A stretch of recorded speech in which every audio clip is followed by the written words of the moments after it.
ان مردہ دلوں کو زندہ کر دے، ہمارے من کو جگا دے، تاکہ ہم صحیح معنوں میں مسلمان بن کر اچھے اخلاق والے انسان بن کر زندگی گزاریں۔ الحمدللہ وکفا وسلام علی عبادہ الذین اصطفی، اما بعد، اعوذ باللہ من الشیطان الرجیم، بسم اللہ الرحمن الرحیم۔ وَأَمَّا مَا يَنفَعُ النَّاسَ فَيَمْكُثُ فِي الْأَرْضِ سبحان ربک رب العزة عما یصفون وسلام علی المرسلین والحمد للہ رب العالمین۔ اللہم صلی علی سیدنا محمد وعلی آل سیدنا محمد وبارک وسلم۔ اللہم صلی علی سیدنا محمد وعلی آل سیدنا محمد وبارک وسلم۔ اللہم صلی علی سیدنا محمد وعلی آل سیدنا محمد وبارک وسلم۔ اللہ رب العزت کا ارشاد ہے، وَأَمَّا مَا يَنفَعُ النَّاسَ فَيَمْكُثُ فِي الْأَرْضِ، اور جو انسانوں کی نفع رسانی کا کام کرتا ہے اللہ تعالیٰ اس کو زمین میں جما دیتے ہیں۔ دین اسلام دین فطرت ہے، اس نے انسان کو بہترین اخلاق اپنانے کی تعلیم دی۔ چنانچہ نبی علیہ السلام نے ارشاد فرمایا، بُعِثْتُ لِأُتَمِّمَ مَكَارِمَ الْأَخْلَاقِ، میں مکارم اخلاق کی تعلیم دینے کے لیے مبعوث ہوا ہوں۔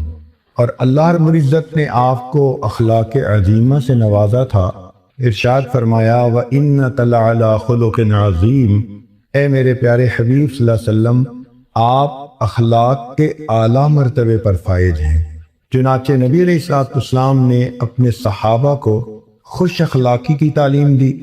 جس طرح درخت اپنے پھل سے پہچانا جاتا ہے، انسان اپنے اخلاق سے پہچانا جاتا ہے۔ جو صحیح معنوں میں انسان ہو، مسلمان ہو، وہ ہمیشہ خوش اخلاق انسان ہوتا ہے۔ اسی حدیث پاک میں آیا، نبی علیہ السلام نے ارشاد فرمایا کہ ایمان لانے کے بعد سب سے بہترین چیز خوش اخلاقی ہوتی ہے۔ اس سے بڑی نعمت اور کسی کو نہیں ملتی کہ ایمان لانے کے بعد انسان خوش اخلاق انسان بنے۔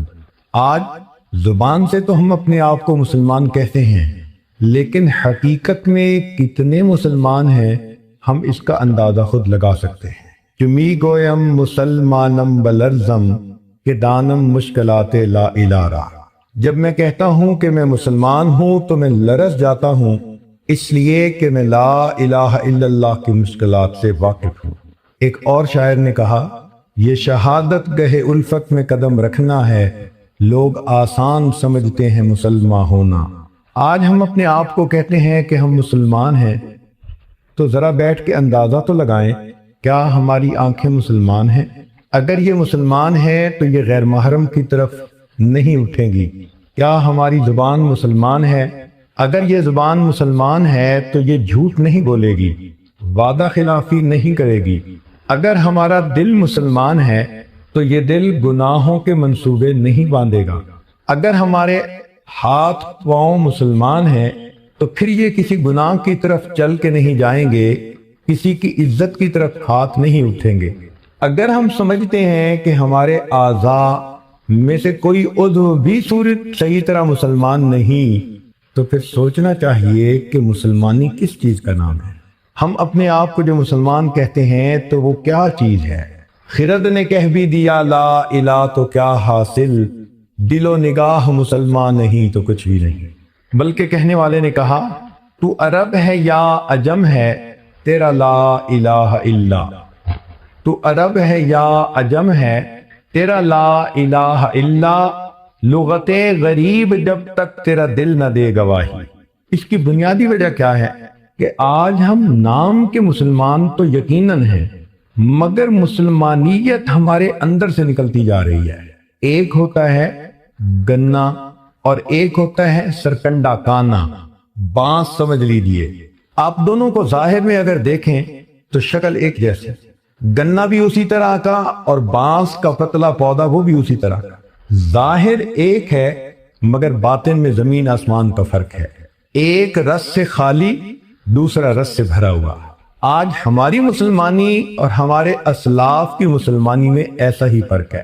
ہم دیکھنے میں مسلمان ہیں، مسلمانوں کی فہرست میں ہمارا نام ہے، وہ اس لیے کہ اللہ نے ہمیں کلمے کی سعادت عطا فرمائی، الحمدللہ، لیکن ابھی ہمیں بہت محنت کرنے کی ضرورت ہے اپنے اوپر تاکہ ہم صحیح معنوں میں مسلمان کہلا سکیں۔ منہ دیکھ لیا آئینے میں پر داغ نہ دیکھے سینے میں، منہ دیکھ لیا آئینے میں پر داغ نہ دیکھے سینے میں، جی ایسا لگایا جینے میں مرنے کو مسلمان بھول گئے، تکبیر تو اب بھی ہوتی ہے مسجد کی فضا میں اے انور، جس ضرب سے دل ہل جاتے تھے وہ ضرب لگانا بھول گئے۔ ہمارے اکابر رات کے آخری پہر میں اٹھتے تھے، اللہ کو مناتے تھے، لا الہ الا اللہ کی ضربیں لگاتے تھے، ان کے سینوں میں دل کانپتے تھے۔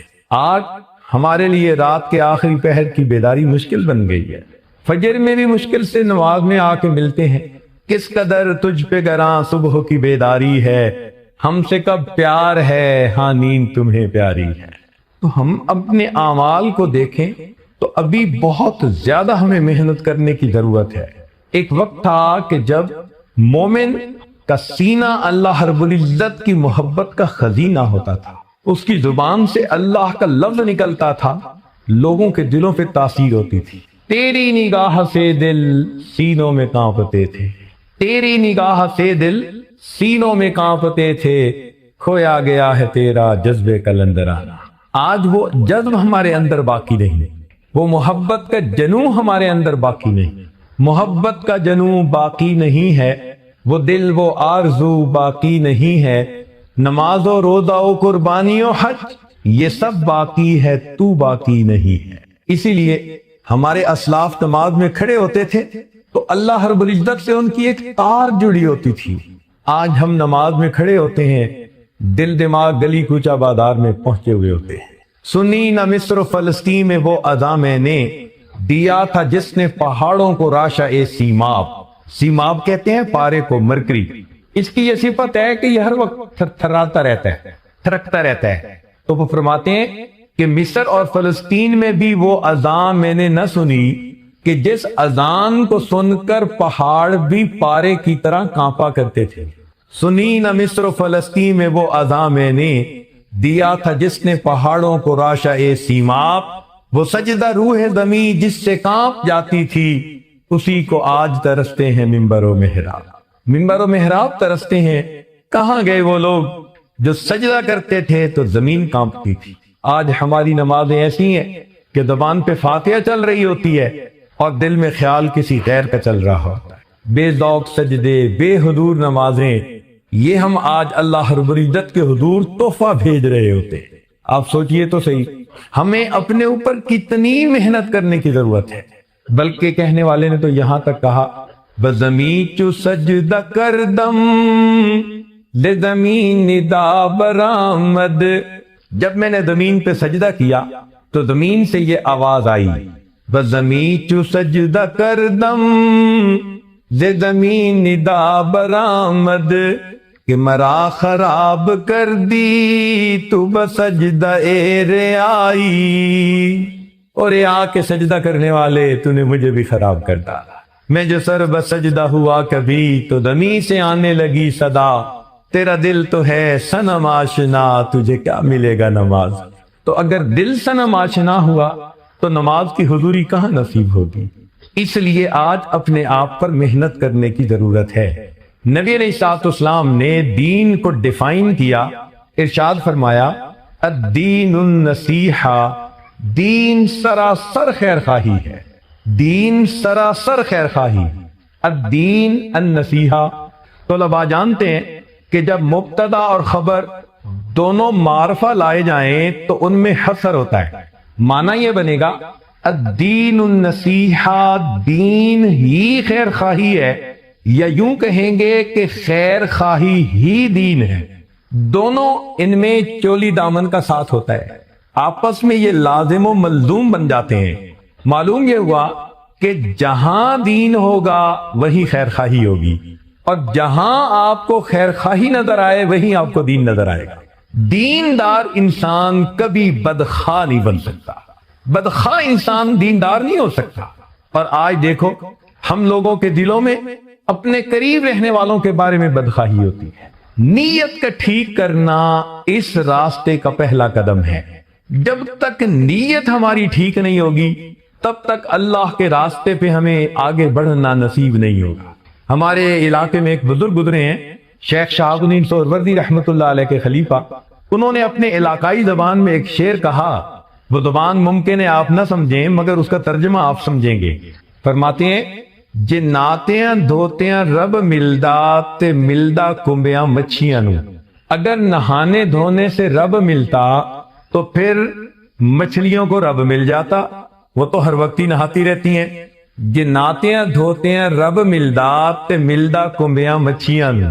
اگر نہانے سے رب ملتا تو کچھوے اور مچھلی کو رب مل جاتا۔ جے ذکر کیتیاں رب ملدا تے ملدا کال کڑیچیاں نو۔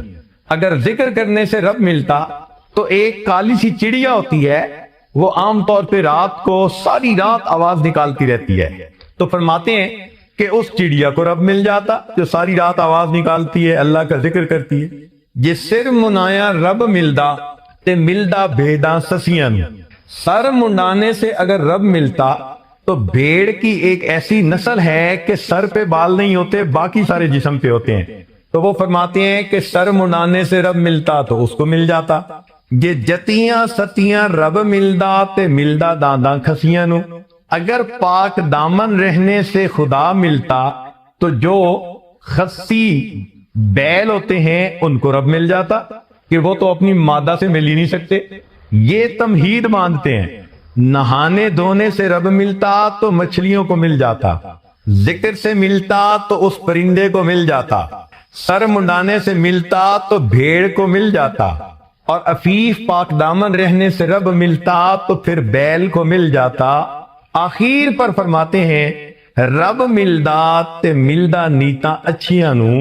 اگر اللہ ملتا ہے تو اللہ اچھی نیت والوں کو ملا کرتا ہے۔ جب تک بندے کی نیت اچھی نہ ہو اس کو خدا نہیں ملتا۔ بد نیت انسان کو رب نہیں مل سکتا۔ اور آج دیکھیں، اپنوں کے بارے میں نیت بد ہوتی ہے، کسی کی عزت پہ نظر، کسی کے مال پہ نظر، کسی کے عہدے پہ اس کی ٹانگیں کھینچو۔ یہ مسلمانوں کے کام تھوڑے ہیں۔ مسلمان کبھی کسی کا بدخواہ نہیں ہو سکتا۔ اگر کوئی بدخواہ ہے تو اس کے اندر اتنی مسلمانی نہیں ہے۔ چنانچہ نبی علیہ السلام نے صحابہ کرام کو خیر خواہی کرنے کا حکم دیا، بلکہ بعض صحابہ سے اس پر بیعت لی کہ آپ دوسروں کی خیر خواہی کریں گے۔ ذرا توجہ فرمائیے گا، یہ خیر خواہی اللہ تعالیٰ کو اتنی اچھی لگتی ہے۔ قرآن مجید میں ایک جگہ تذکرہ ہے کہ سلیمان علیہ السلام اپنے لشکر کے ساتھ جا رہے تھے، راستے میں چیونٹیاں چل رہی تھیں، تو ایک چیونٹی نے اندازہ لگا لیا کہ سلیمان علیہ السلام کا لشکر آ رہا ہے۔ اس نے آواز دی، یا ایتھا النمل ادخلوا مساکنکم، اے چیونٹیو اپنے بلوں میں چلی جاؤ، سلیمان علیہ السلام کا لشکر تمہیں اپنے پاؤں میں کہیں مسل نہ دے۔ اس چیونٹی کی یہ خیر خواہی اللہ تعالیٰ کو اتنی پسند آئی کہ قرآن میں اس واقعے کا تذکرہ کیا اور ایک سورت کا نام النمل چیونٹی کے اندر رکھا۔ جو پروردگار چیونٹی کی خیر خواہی کو اتنا پسند کرتا ہے، وہ کسی انسان کی خیر خواہی کو کتنا پسند فرمائے گا۔ چنانچہ صحابہ رضی اللہ تعالیٰ عنہ ایک دوسرے کے خیر خواہ تھے۔ سیدنا عثمان غنی رضی اللہ تعالیٰ عنہ مدینہ طیبہ کے تاجروں میں سے تھے۔ ایک مرتبہ انہوں نے اپنا تجارتی قافلہ منگوایا شام سے، کوئی قریباً 100 اونٹ کے برابر سامان تھا، اور وہ ایسے وقت میں مال لے کر پہنچا جب کہ مدینہ طیبہ اور اس کی قریبی بستیوں میں اس جنس کی ایکیوٹ شارٹیج تھی۔ جیسے ہی وہ قافلہ پہنچا تو ارد گرد کے جو تاجر تھے، یہودی، مسلمان جو بھی تھے، وہ سب آ گئے اور انہوں نے آ کر کہا کہ جی ہم آپ سے زیادہ پرائس دے کر یہ سامان خرید لیتے ہیں، آپ ہمیں دے دیں، پھر ہم آگے اس کو بیچتے رہیں گے۔ آپ نے پوچھا کہ تم کتنا مجھے منافع دو گے؟ وہ کہنے لگے کہ ہم آپ کو 100% پروفٹ دیں گے۔ آپ نے 100 کا خریدا تو 200 کی چیز ہم خرید لیتے ہیں، کیونکہ ان کو پتا تھا کہ آگے یہ 3-4 گنا زیادہ پرائس پہ مال بک جائے گا۔ تو آپ نے فرمایا کہ نہیں، مجھے زیادہ پروفٹ چاہیے۔ لوگ سوچ سمجھ کے بات کرتے رہے، کسی نے کہا جی میں ڈبل پروفٹ دے دیتا ہوں، آپ نے فرمایا نہیں مجھے زیادہ چاہیے. کسی نے کہا جی میں 3 گنا دے دیتا ہوں. انہوں نے کہا نہیں. اس پر پہنچ کر تو وہ تاجر حیرانوں کے منہ دیکھنے لگے کہ آپ چاہتے کیا ہیں؟ ہم آپ کو 3 گنا پرائس دینے کی آفر کر رہے ہیں اور آپ پھر بھی نہیں مال بیچنا چاہتے. تو عثمان غنی اللہ عنہ نے فرمایا اس کی وجہ یہ ہے کہ میرے پاس ایک کسٹمر ہے جو مجھ سے یہ مال 700 گنا زیادہ پرائس پہ خریدنا چاہتا ہے. تو وہ لوگ حیران ہو گئے 700 گنا پرائس پر. انہوں نے فرمایا ہاں. پوچھنے لگے وہ کون ہے؟ کہنے لگے وہ میرا پروردگار ہے. اگر میں اللہ کے نام پر اللہ کے بندوں میں یہ چیز تقسیم کروں گا اللہ تعالیٰ مجھے ہر دانے کے بدلے 700 گنا دیں گے. کمثل حبۃ انبتت 7 سنابل فی کل سنبلۃ 100 حبہ. چنانچہ عثمان غنی اللہ عنہ نے لوگوں کی ضرورت کو دیکھتے ہوئے اتنے پروفٹ کو جو لوگ دے رہے تھے ٹھوکر لگا دی اور اللہ کے نام پہ سب اپنا مال غریبوں کے اندر تقسیم کر دیا. فرمایا کہ میں نے رسول اللہ صلی اللہ علیہ وسلم سے سنا ہے کہ جو دوسروں کی خیر خواہی کرے گا وہ انسان صحیح مومن ہوگا. لہذا مجھے اس وقت غرباء کی خیر خواہی کرنی ہے اور اپنا مال سارا اللہ کے راستے میں دے دینا ہے. ایک صحابی تھے ان کا نام تھا جریر بن عبداللہ البجلی رحمت اللہ علیہ. وہ جہاں بیٹھتے جس مجلس میں بیٹھتے نصیحت کی بات کرتے اور سب کو کہتے کہ بھائی میں نے نبی علیہ السلام سے بیعت کی تھی کہ میں سب کی خیر خواہی کروں گا. ان کا اپنا واقعہ ذرا سنیے. آپ کو لگے گا شاید کوئی دیوانہ آدمی ہے مگر دیوانوں کی بات ذرا سنیے. گھوڑا خریدنا تھا. ایک آدمی کے پاس تشریف لے گئے. پوچھا بھائی گھوڑا دینا چاہتے ہو؟ اس نے کہا جی. کتنی پرائس؟ اس نے کہا جی میں 300 دینار میں یہ گھوڑا دے دوں گا. آپ نے گھوڑے کو دیکھا. فرمایا کہ نہیں تجھے اندازہ نہیں تیرا گھوڑا زیادہ قیمتی ہے. اب گاہک خود مالک کو کہہ رہا ہے کہ تیرا گھوڑا زیادہ قیمتی ہے. اس نے کہا اچھا آپ 400 دے دیں. پھر گھوڑے کو دیکھا. فرمایا نہیں یہ اس سے بھی زیادہ قیمتی گھوڑا ہے تجھے اندازہ نہیں ہے. وہ حیران. اس نے کہا اچھا جی پھر 500 دینار دے دے. آپ نے پھر گھوڑے کو دیکھا. فرمانے لگے کہ نہیں میری اسیسمنٹ یہ ہے کہ یہ اس سے بھی زیادہ قیمتی ہے. اس نے کہا جناب 600 دے دے. فرمانے لگے بھئی میں سچ بات کہوں کہ میری اسیسمنٹ اس سے بھی زیادہ. اس نے کہا 700 دینار دے دے. آخر پر فرمایا کہ مال تو تیرا ہے مگر تجھے اپنے مال کی ویلیو کا صحیح اندازہ نہیں. میں تیرا نقصان نہیں کرنا چاہتا. میں تجھے وہ پیسے دوں گا جو میرا دل گواہی دے گا کہ اس کے ہونے چاہیے. چنانچہ 300 دینار مانگنے والے بندے کو 800 دینار دے کر انہوں نے گھوڑا خریدا. کوئی سوچ سکتا ہے کہ اتنی خیر خواہی تھی ایک دوسرے کی. آج کے دور میں تو کسٹمر چاہتا ہے کہ بغیر پیسوں کی چیز لے جاؤں اور جو مالک ہوتا ہے وہ چاہتا ہے کہ چیز دیے بغیر اس کی جیب کا پیسہ نکال لوں. یہ آج کل کی تجارت ہے. مگر نبی علیہ الصلوۃ والسلام نے خیر خواہی کا جذبہ دیا اور اس خیر خواہی نے ایسا معاشرہ جنم دیا. ایک دوسرے کو اپنے اوپر ترجیح دینے والے, ایک دوسرے کے ساتھ خیر کا معاملہ کرنے والے. چنانچہ مشہور واقعہ ہے کہ جنگ یرموک میں ایک صاحب بہت زیادہ پیاسے ہیں اور آخری لمحے میں ہیں اور وہ کہتے ہیں العطش, پیاس, سخت گرمی تھی. ان کے چچا زاد بھائی ان کے پاس مشک تھی. وہ مشک لے کے پہنچے کہ ان کو پانی پلائیں. جب ان کو پانی پلانے لگے تو اتنے میں کسی دوسری طرف سے آواز آئی العطش, پیاس.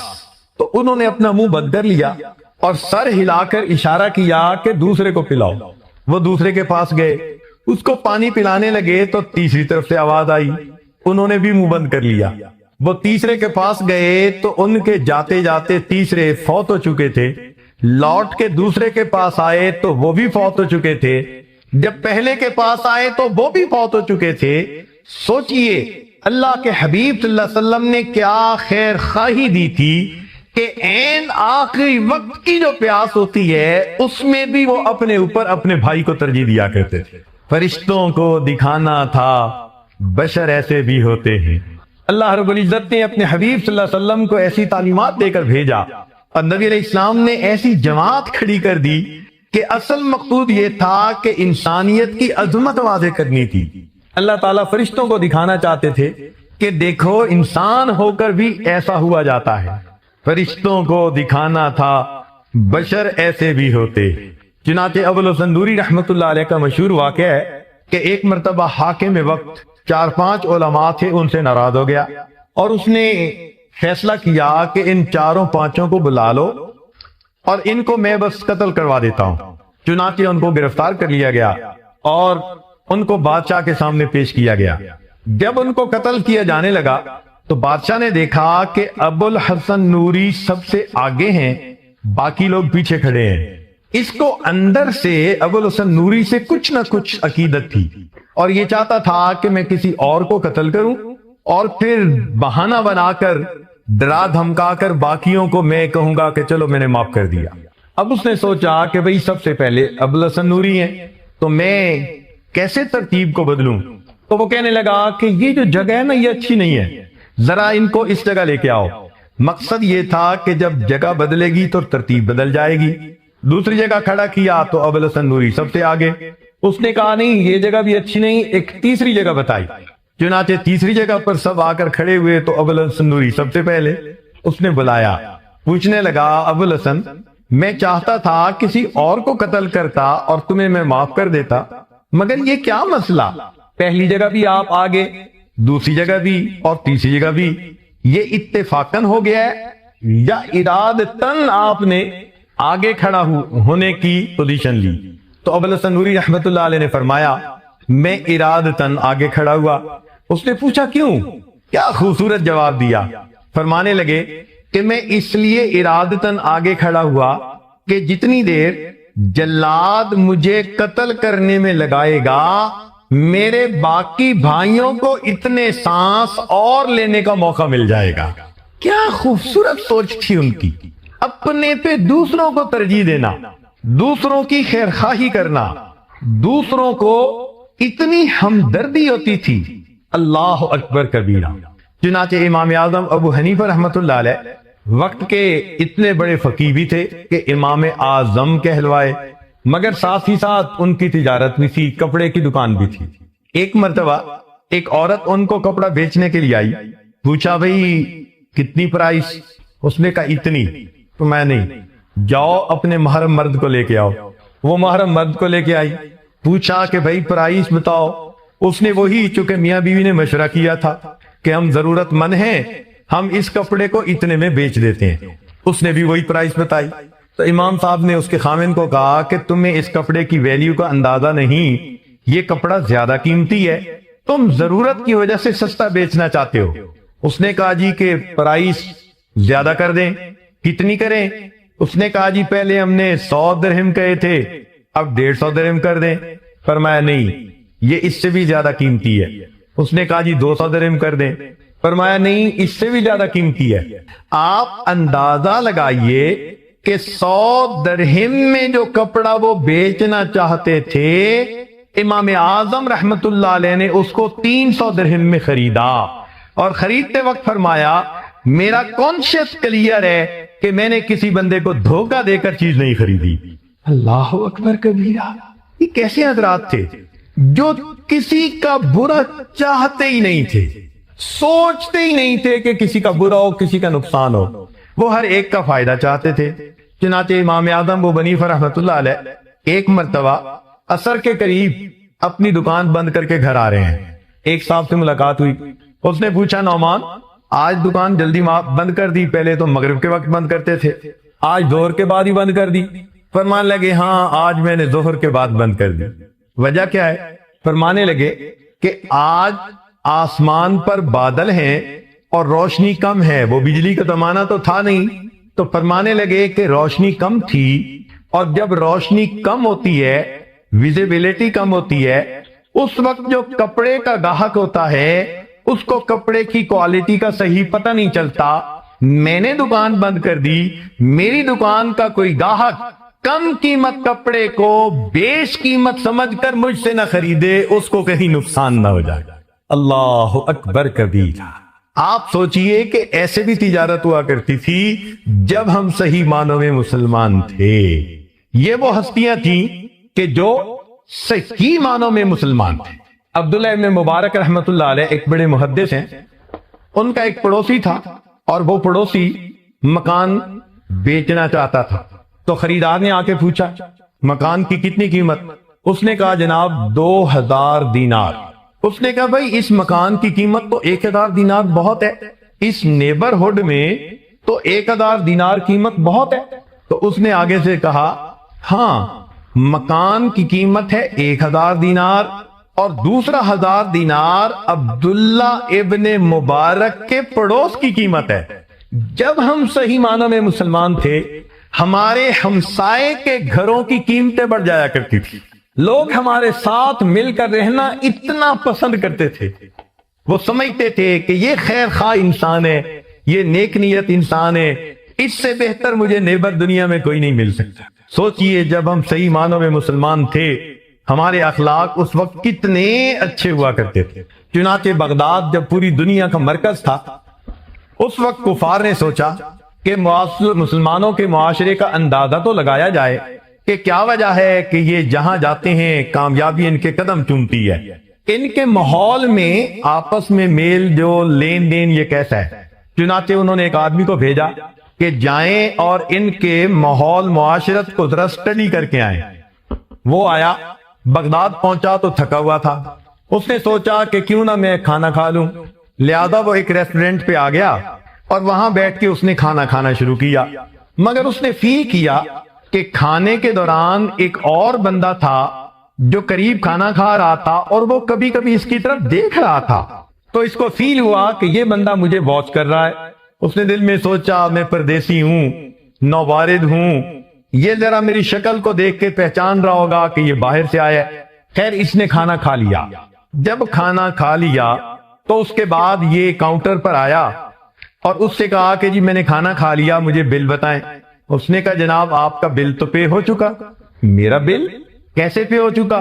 اس نے کہا جب آپ کھانا کھا رہے تھے تو جو بندہ آپ کے سامنے قریب بیٹھا ہوا تھا وہ اپنا بل پے کرنے کے لیے آیا اور کہنے لگا کہ فلاں بندہ مجھے چہرے مورے سے پردیسی نظر آتا ہے، آج وہ میرا مہمان ہے، میں اس کے پیسے ادا کر دیتا ہوں، بتانے کی ضرورت اس لیے نہیں کہ اجر مجھے اپنے اللہ سے چاہیے۔ وہ حیران کہ اچھا یہ اتنے بھی خوش اخلاق لوگ ہوتے ہیں کہ انسان کے کھانے کی قیمت ادا کر دیتے ہیں اور شکریہ کا لفظ بھی سننا پسند نہیں کرتے کہ ہم نے تو اللہ سے اجر لینا ہے۔ آگے گیا، اس کو کوئی چیز خریدنی تھی، اس نے سوچا میں بازار سے وہ چیز خرید لیتا ہوں۔ چنانچہ وہ ایک دکان پر پہنچا اور دکاندار سے کہا بھئی آپ کے پاس فلاں چیز ہے؟ اس نے کہا ہے۔ جی آپ وہ چیز کتنے میں دیں گے؟ اس نے کہا میں 10 ریال میں دوں گا۔ بھئی مجھے دے دیجئے۔ کہنے لگے آپ ذرا میرے ساتھ کوآپریٹ کریں، سامنے جو دکاندار ہے نا آپ اس کے پاس چلے جائیں، یہی چیز آپ کو اتنی ہی پرائس میں وہاں سے مل جائے گی۔ وہ سامنے چلا گیا، وہاں اس نے جا کے وہ چیز مانگی، اس نے 10 درہم بتائے تو 10 درہم میں اس نے وہ چیز لے لی۔ لیکن اس کے ذہن میں خیال آیا یار پہلے دکاندار نے خود کچھ نہیں لیا اور مجھے دوسرے کی طرف ڈائریکٹ کر دیا، یہ کیا مسئلہ ہے؟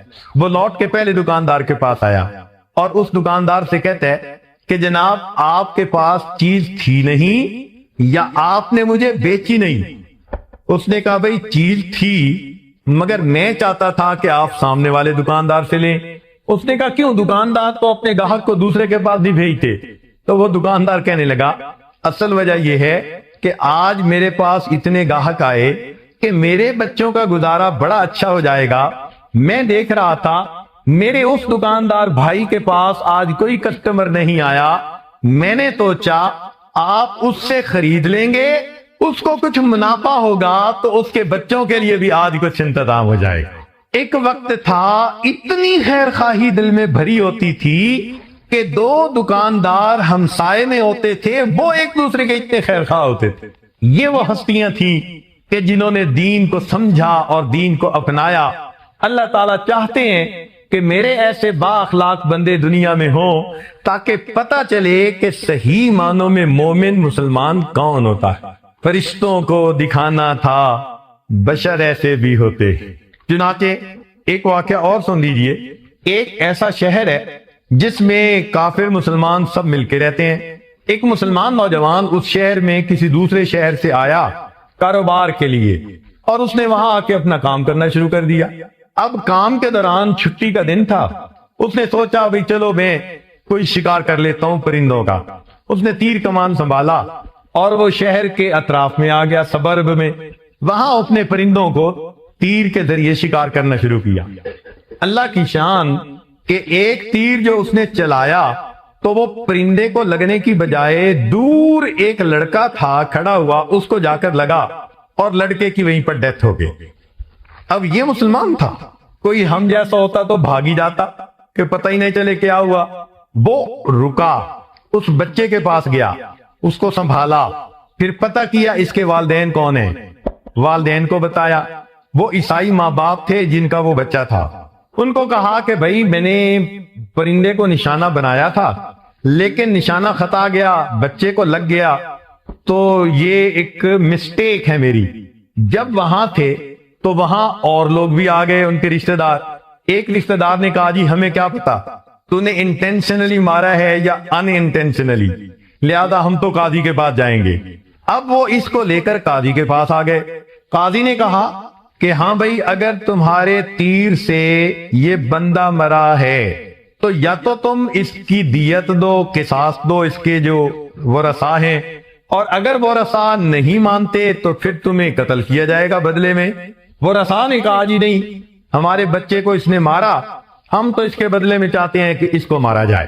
لو جی، قاضی صاحب نے اس کو جیل بھیج دیا کہ بھئی جمعہ کے دن ہم فائنل فیصلہ سنائیں گے اور بندے کے بدلے پھر ہم بندے کو قتل کر دیں۔ یہ جیل میں آ گیا۔ اللہ کی شان دیکھیں کہ جو جیل کا سپروائزر تھا نا، جیلر جس کو کہتے ہیں، جیل سپرنٹینڈنٹ، وہ عیسائی تھا۔ اب دوسرا دن ہوا تو یہ نوجوان اس سپرنٹینڈنٹ کے پاس آیا اور اس کو آ کے کہتا ہے کہ جی میں مسلمان ہوں اور میں فلاں شہر سے آیا تھا روزی کے لیے، میرے ساتھ یہاں یہ واقعہ پیش آ گیا اور اب میں یہاں پر ہوں کہ جمعہ کے دن مجھے قتل کیا جائے گا، مگر میرے گھر والوں کو بھی پتہ نہیں، رشتہ داروں کو بھی پتہ نہیں، اور مجھے کچھ امانتیں بھی ان کی لوٹانی ہے۔ اگر آپ اپنی ذمہ داری پہ مجھے چھوڑ دیں تو میں جمعے سے پہلے واپس آ جاؤں گا اور میں مسلمان ہوں۔ جب اس نے کہا نا میں مسلمان ہوں تو ایک مسلمان کی وعدہ وفائی کا اتنا اس زمانے میں اعتماد تھا کہ عیسائی سپرنٹینڈنٹ نے کہا کہ اچھا بھائی تم چلے جاؤ، جمعے سے پہلے آ جانا۔ اس نے قتل کے مجرم کو چھوڑ دیا، یہ نوجوان چلا گیا۔ اللہ تعالیٰ کی شان کہ یہ جمعہ کی نماز سے پہلے نہیں لوٹا۔ جب جمعہ کی نماز ہو گئی، قاضی صاحب نے سب کو بلایا جن مجرموں کے فیصلے ہونے تھے۔ پتہ چلا جی کہ یہ مجرم نہیں۔ انہوں نے جیل سپرنٹینڈنٹ کو بلایا۔ جیل سپرنٹینڈنٹ نے کہا جی کہ میں نے اپنی ذمہ داری پہ چھوڑا تھا، اس نے کہا تھا میں آ جاؤں گا، ابھی تک نہیں آیا۔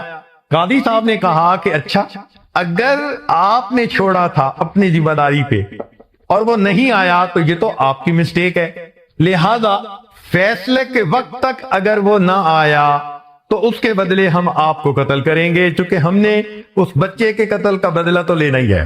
اب وہ عیسائی ماں باپ اور پریشان، بچہ بھی ہمارا مرا اور اب اس کے بدلے میں جیل سپرنٹینڈنٹ بھی ہمارا مرے گا، تو بڑے گھبرا گئے۔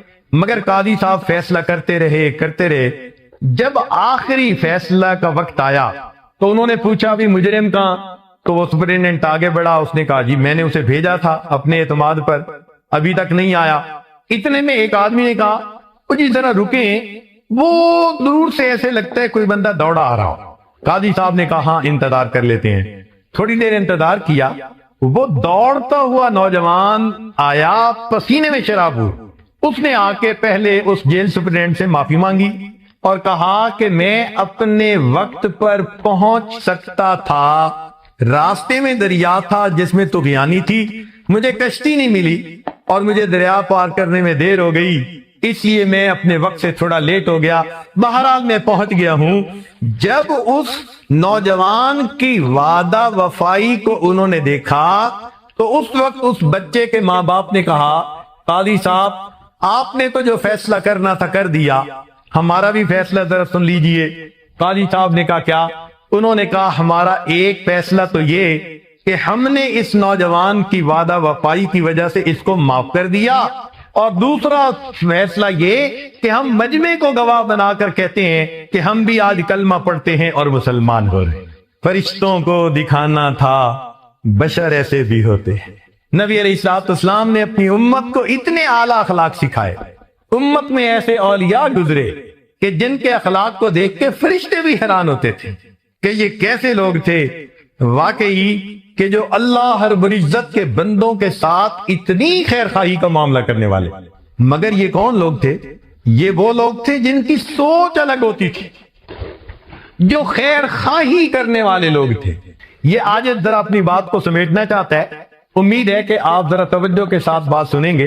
لڑکپن کی بات ہے، اسکول میں کوئی چھٹی جماعت یا 7ویں جماعت کا یاجز طالب علم تھا۔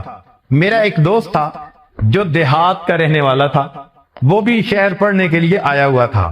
ہم دونوں آپس میں اچھے دوست تھے اور شائننگ اسٹوڈنٹ میں شمار ہوتے تھے۔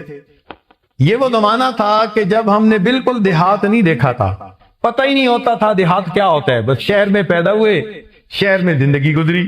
تو وہ ہمیں کبھی کبھی دیہات کی باتیں بتاتا، فصلیں ایسی ہوتی ہیں اور ہل چلاتے ہیں اور کنواں ہوتا ہے۔ ہمارے لیے یہ کسی دوسرے جہان کی باتیں ہوتی تھی، چنانچہ ہم سنا کرتے تھے کہ اچھا ایسا بھی ہوتا ہے۔ ہمیں اس زمانے میں یہ بھی پتہ نہیں تھا کہ گندم پودے پہ لگتی ہے یا کسی درخت پر لگتی ہے، یہ بھی اندازہ نہیں تھا۔ جب چھٹیاں ہوئی گرمی کی نا، تو اس نے مجھے انوائٹ کیا کہ جی آپ ایک دن کے لیے ہمارے گھر آئیں، ہم آپ کو سارے کھیت بھی دکھائیں گے اور ہم آپ کو پھر واپس چھوڑ دیں گے۔ تو گرمی کی چھٹیوں میں نے اپنی امی سے کہا کہ امی مجھے اپنے اس دوست کے ہاں جانا ہے۔ امی نے کہا کہ بیٹا اپنے بڑے بھائی کے ساتھ چلے جاؤ۔ چنانچہ ہم اپنے بڑے بھائی کے ساتھ اس دوست کے گھر دیہات میں چلے گئے، رات سو گئے، صبح اٹھے، ناشتہ کیا، تو وہ ہمیں لے کے نکلا کھیت دکھانے کے لیے۔ اب جب ہم کھیت دیکھتے پھر رہے تھے نا، تو ایک جگہ ہم نے دیکھا گوبر کا انبار لگا ہوا ہے۔ تو اس کو دیکھتے ہی میں نے اسے کہا یار یہ کیا ہے؟ یہ تو نجس ہوتا ہے، یہ تو ناپاک ہوتا ہے، یہ تو بدبودار ہوتا ہے، اس کو کیوں اکٹھا کر کے رکھا ہوا ہے؟ پھر جو نظر دوڑائی تو ایک اور کھیت میں گوبر پڑا نظر آیا، تو میں نے کہا یہ تو ناپاک ہوتا ہے، اس کو یہاں رکھا ہوا ہے۔ اس نے کہا کہ جو اس کھیت کا فارمر ہے نا، یہ اس سے جا کے پوچھ لو۔ تو وہ کسان قریب کھڑا ہوا تھا جو ہل چلا رہا تھا۔ میں اس کے پاس گیا اور میں نے کہا انکل یہ تو گوبر ناپاک ہوتا ہے اور یہ تو گندا ہوتا ہے اور اس میں تو بو ہوتی ہے۔ چونکہ والدین نے نجاست کے بارے میں شروع میں وارن کر دیا تھا بھائی ان سے بچنے کی ضرورت ہے، تو ایک بچپن کی وجہ سے نفرت دل میں تھی نا، میں نے کہا یہ آپ نے یہاں جمع کر کے رکھا ہوا ہے، کتنی عجیب بات ہے۔ وہ کہنے لگا بچے آپ کے لیے یہ نجاست ہے، میرے لیے یہ فرٹیلائزر ہے۔ میں زمین میں ہل چلاتا ہوں اور یہ گوبر ملا دیتا ہوں، پھر اس کے بعد اس زمین میں کاشت کرتا ہوں، اور کاشت کرنے کے بعد جب میری سبزیاں اگتی ہیں تو پہلے سے بہت زیادہ ہوتی ہیں اور مجھے بڑا اچھا پروفٹ ملتا ہے۔ اب اس کی بات سن کے اس وقت تو میں چپ ہو گیا، لیکن آج جب میں سوچتا ہوں تو دل میں یہ بات آتی ہے، اے انسان جسے ہم گندگی کہتے ہیں، نجاست کہتے ہیں، ناپاک کہتے ہیں، بدبودار سمجھتے ہیں، اس گوبر کو اگر کسی فصل کے اندر ڈال دیا جائے تو گوبر اس فصل کو فائدہ دے دیتا ہے، تو انسان ہو کر اگر ساتھ والے انسان کو فائدہ نہیں دیتا، اللہ کی نظر میں گوبر سے بھی تو کیا گزرا ہے۔ ہمیں اللہ رب العزت نے انسان بنایا، ہم اپنے ساتھ والوں کو فائدہ پہنچائیں، گھر والوں کو فائدہ، رشتہ داروں کو فائدہ، اپنے ہمسایوں کو فائدہ، معاشرے کو فائدہ۔ مومن ہوتا ہی وہی ہے جو ہر ایک کا خیر خواہ ہوتا ہے۔ نبی علیہ السلام نے فرمایا الدین النصیحہ، دین سراسر خیر خواہی ہے۔ سبحان اللہ، کیا خوبصورت تعلیم دی ہمارے آقا حضرت محمد مصطفیٰ احمد مجتبی صلی اللہ علیہ وسلم۔ ہمارے اکابر کے اخلاق اچھے ہونے کی بنیادی وجہ پتہ کیا تھی؟ ان کی سوچ بہت بلند ہوتی تھی، بہت بلند سوچ ہوتی تھی۔ بلند سوچ ہونے کی وجہ سے ان کے مقام بلند ہو گئے تھے۔ آپ غور کریں کہ ایک پتنگا ہے، اس کو پروانہ کہتے ہیں، اسی سے ملتا جلتا ایک اور ہے جس کو مکھی کہتے ہیں، اس کے بھی دو پر، اس کے بھی دو پر، اس کو پروانہ نہیں کہتے، حالانکہ یہ اس سے ملتا جلتا ہے، سائز بھی ایک جیسا، مگر اس کو پروانہ کہیں گے اور اس کو مکھی کہیں گے۔ اس کی وجہ یہ ہے کہ اس مکھی کی سوچ گندی، یہ نجاست پہ بیٹھتی ہے، گند ڈھونڈتی ہے، اس کی گندی سوچ کی وجہ سے اس کو مکھی کہتے ہیں۔ اور پروانہ کس کو کہتے ہیں؟ جو روشنی کے اوپر، نور کے اوپر اپنے آپ کو فدا کرتا ہے۔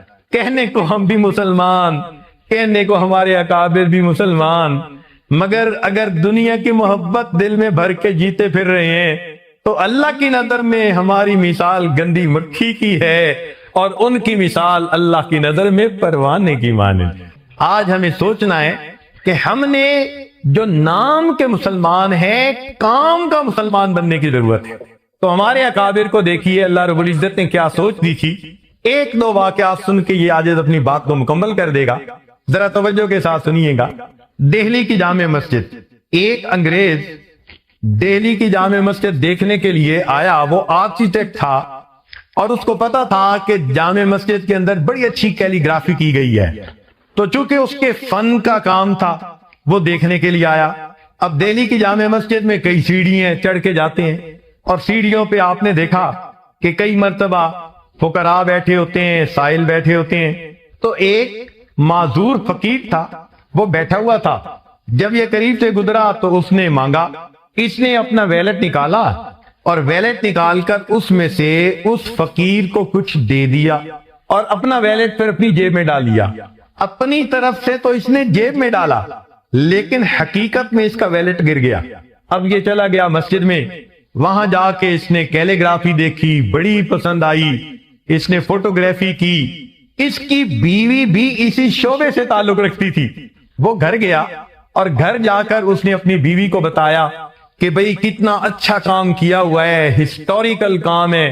اس کی بیوی کہنے لگی کہ اچھا آئندہ ویکینڈ آئے گا تو میں بھی آپ کے ساتھ جاؤں گی، تو مجھے بھی آپ وہ مسجد کا کام دکھائیں۔ اس نے کہا ٹھیک۔ اب جب رات سونے لگا نا تو اس نے دیکھا کہ اس کا تو پیسے والا بٹوا ہی نہیں ہے، تو یہ بڑا پریشان کہ کہاں گرا۔ بڑا سوچا مگر اس کو یاد نہیں آیا کہ میں نے بٹوا کہاں گرایا۔ خیر ایک آدھ دن کے بعد یہ ذہن سے بات ہی نکال بیٹھا، کہنے لگا جو 200-400 روپے تھے بس وہ میرے گم ہو گئے۔ جب اگلا ویکینڈ آیا تو یہ اپنی بیوی کو لے کے دہلی کی جامع مسجد دکھانے کے لیے آیا۔ اب جب یہ سیڑھیوں پہ چڑھ رہا تھا نا تو اس نے دیکھا کہ وہی معذور فقیر جسے پچھلی مرتبہ اس نے پیسے دیے تھے وہ اس کی طرف آ رہا ہے۔ تو اس نے سوچا پچھلی مرتبہ پیسے دیے تھے، پھر اس نے مجھے دیکھا تو امید لگی کہ یہ ضرور دے گا، تو یہ مجھ سے پیسے مانگنے آ رہا ہے۔ لیکن وہ فقیر جب قریب آیا تو وہ کہنے لگا کہ جناب وہ پچھلی مرتبہ آپ نے جب مجھے پیسے دیے تھے تو شاید یہ آپ کا بٹوا تھا جو گر گیا، میں نے آپ کو ڈھونڈنے کی کوشش کی مگر آپ نکل گئے، تو میں نے اپنے پاس رکھا ہوا ہے، آپ اپنا بٹوا لے لیجئے۔ اب اس انگریز نے بٹوا دیکھا، اپنی چیزیں دیکھیں، ڈاکومنٹ دیکھے، ہر چیز بالکل ٹھیک تھی۔ اس کے ذہن میں خیال آیا کہ یہ فقیر تو ایک ایک پیسہ مانگتا ہے اور میرے تو یہاں پر 200-300 روپے تھے، اگر یہ اپنے پاس رکھ لیتا تو کسی کو خبر ہی نہ ہوتی، مگر اس نے یہ مجھے لوٹا دیا۔ تو اس نے پوچھا کہ فقیر آخر تم نے یہ اپنے پاس رکھ کیوں نہیں لیا؟ تو معذور فقیر نے آگے سے جواب دیا کہ شروع میں تو ایک خیال آیا تھا کہ میں اسے رکھ لوں، مگر پھر ایک دوسرا خیال آیا اور میں نے کہا کہ نہیں میں اسے نہیں رکھوں گا۔ اس نے پوچھا کیا خیال آیا؟